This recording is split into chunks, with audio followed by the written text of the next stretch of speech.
Hey guys, it's Hayden from Road Racing 360. Today's video, we're going to be bringing you a recap and commentary of the Daytona 200 that just wrapped up this past weekend. So if you didn't get to catch it, I will recap the top 10 for you real quick. So winning the race was Brandon Pash, second was Sean Dillon Kelly, third Tyler O'Hara, fourth was Michael Barnes, fifth was Danny Eslick, sixth was Rocco Landers, then Jeff May, Teague Hobbs, Ryan Jones, and to finish out the top 10 was Max Flinders.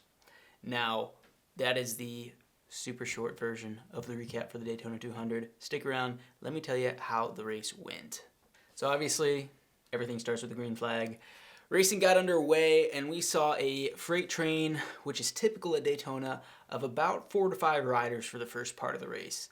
At first, we saw Sean Dillon Kelly, Michael Barnes, Kyle Wyman, and Brandon Pash up there battling. We also saw Jason Farrell at the back of that freight train for a little while until he ended up having a mechanical failure with the clutch on his Kawasaki ZX636. So after Farrell went out, we sort of saw a group of those 4 riders sort of shuffling around, using the draft to pass each other and kind of just settling in for the long haul of the race up until the first set of pit stops. So that first set of pit stops did not really come as planned, and that is because of what happened at the front of the race. So after laps of battling leading up to what would be the first set of pit stops, Kyle Wyman, who was running in that pack of the front 3 at the time, was unfortunately caught out with a lapper. Now, lappers in the Daytona 200 are a frequent occurrence if you're running up front.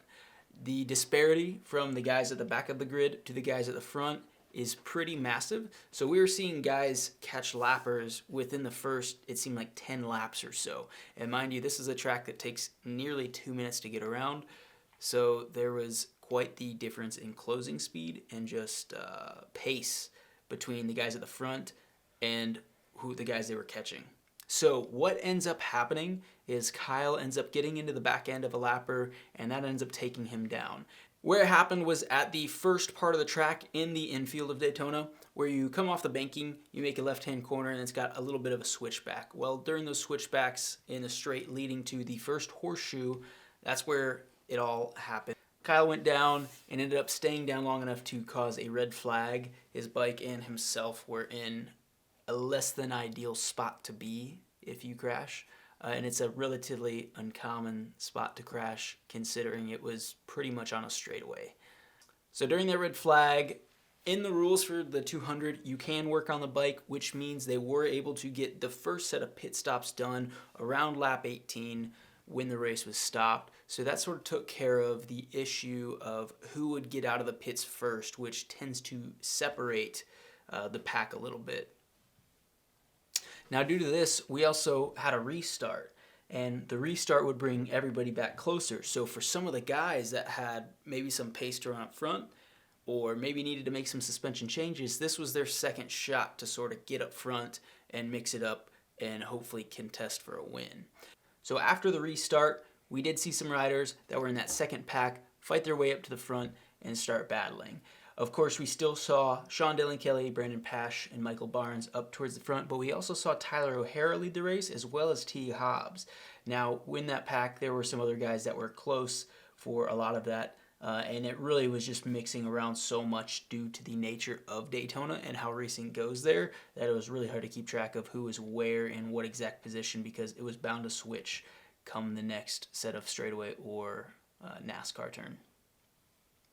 Now, we also saw other riders like Corey West up here in the mix, and it sort of stayed like this. We saw all these riders battling until we started getting to the point of the second pit stops, which, remember, the first were under red flag, so it didn't split everybody up. We came to the second set, and that's where the field started to get separated. We saw Teague Hobbs sort of pull off first. He was in that mix. He went and pitted before the rest of the gang, and then that brought us to 3 front runners at that point. Now, these 3 front runners ended up pitting at the same time on the same lap. I figured they'd do that to try to stay close and whatnot, and that is what happened. So we saw Sean Dillon Kelly, Brandon Pash, and Michael Barnes all dive into the pits for their stops at the same time. Now at this point it is a race for the crew chiefs, and you better be hoping that your guys have been practicing their pit stops. The well-oiled machine of Team Hammer on the M4 X-Star Suzuki got that bike out first. They nailed their pit stop. Sean Dylan Kelly got out with a bit of time ahead of his two other rivals at the time. Brandon Pash came out second, and then Michael Barnes' crew seemed to have a little bit of a longer stop, which caused him to lose touch with those guys.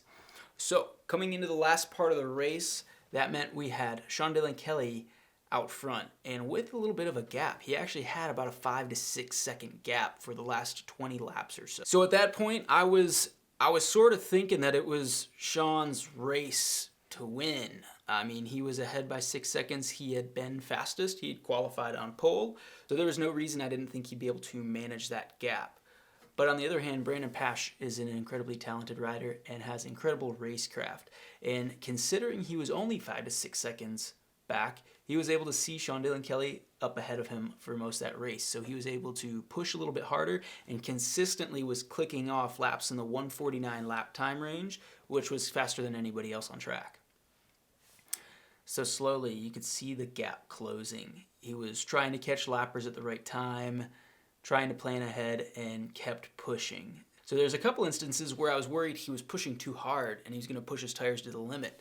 He was to the point where he was occasionally running a little bit wide, and you could see how hard Brandon was trying to close that gap to catch up to Sean.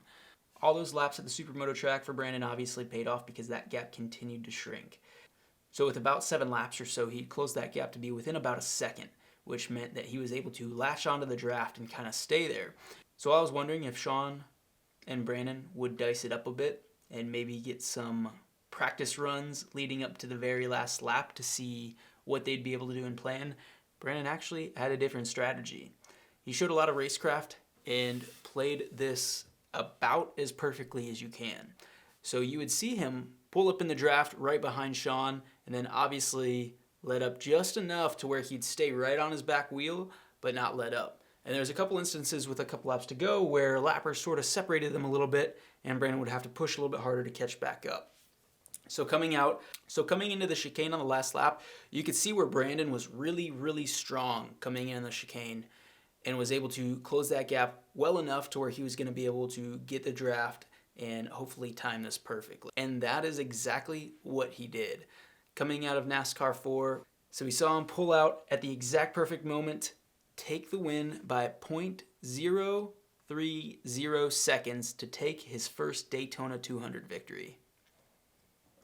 So it was an incredible race by two young guys that I've had the pleasure of racing against, both really cool dudes, extremely fast on a motorcycle, and I was pumped for both of them to see it come down between these two guys that have a really bright future ahead of them in road racing.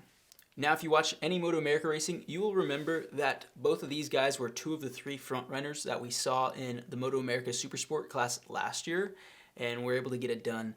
They were able to compete with some really talented guys in this field that have a lot of history. If you watched our last episode of the Road Racing 360 show, we've got a little preview of it there, and you can see all the big names that are in this. To wrap up the podium, Tyler O'Hara pulled a similar Daytona fashion draft pass on Michael Barnes at the line to finish 3rd, and then Old Man Barney at 50 years old or so. The guy's been racing for longer than I've been alive. I used to be teammates with Barney, and he would always joke about how much older he was and how he's been racing professionally since before I was born, which is ridiculous but true.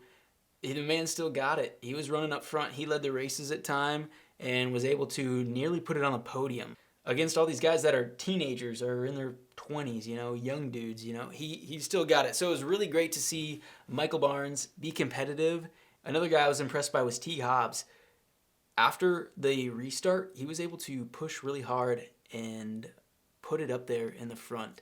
And while it looked like at times he might have been down on power a little bit, he was able to catch some drafts and stay with that pack. And then I also noticed he was pushing really, really hard and making some good passes on the infield section of the course so he could stay with that group.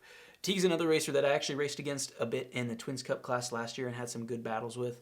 Incredibly talented young racer who's going to have a pretty bright future.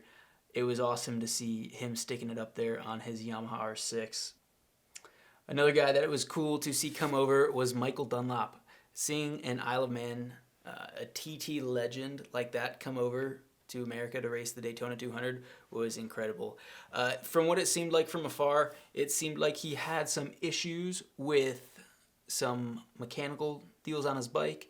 He missed a qualifying session. They were able to get everything back together and get that going for the race. He ended up coming home 11th in his first Daytona 200. Not too shabby. Probably slightly different than what he is used to. Daytona is a track that is really like no other.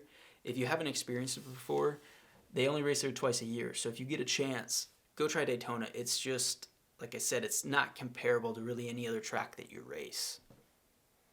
So to touch on some of the other names that you might be wondering what exactly happened to them and why were they not up there, Corey West, another guy that was up front, he ended up having some electrical problems throughout the race and did not finish. Dominic Doyle crashed on lap 7. He was in the second group of guys behind the leaders. He ended up going down right behind Tyler O'Hara. Obviously, Kyle Wyman did not finish on the lead lap. He did crash, caused the red flag. His team was able to get the bike back running. Unfortunately, he didn't quite make it to the point where he was able to stay on the lead lap and restart there, but he did finish. So props to Kyle for plugging along. Many riders would have just thrown it in at that point and said, you know, I'm already so many laps down, I'm not even going to try. But it was cool to see him finish what he started, although not where obviously he was hoping to be. Kevin Olmedo, also another guy that did not finish. He seemed to have some issues that caused him to be down a little bit. Andrew Lee was also down a few laps. I'm not sure exactly what happened there, but he finished a few laps down, and it was not due to just being lapped. Jason Farrell was also up front of the first part of the race until it seemed his clutch started giving him fits, which caused him to pull out of the race. Another thing I'd like to touch on is the really cool thing that Brandon Pash pledged before the race, and that was that he would donate half of his winnings to the family of Lloyd Bailey to take care of his family. Lloyd was a fellow racer and a mentor to Brandon that tragically passed away in a racing accident at Homestead, Miami late last year. Rest in peace, Lloyd. It was really incredible to see Brandon win it for you. I'm sure you were on the bike there with him, and it is really cool to see Brandon making that gesture to help take care of Lloyd's family. And that about wraps it up for our recap and some commentary of the Daytona 200. Tell me what you guys think. Was it the Battle Royale that you guys were hoping for? Were there some other riders that you expected to do better, to do worse? Let me know. I thought it was really entertaining. I was actually on break at work, just sitting over my phone, watching the last few laps, just eager to see what would happen. It makes me want to race the Daytona 200, so hopefully sometime in the future I can also compete in that race. I'd like to give a special shout out to Ryan Gordon for getting all the awesome footage for us at Daytona this weekend on behalf of Road Racing 360 and 1833 CJ Knows Accident and Injury Law. Thank you guys for watching. We'll see you next time. Have a great day.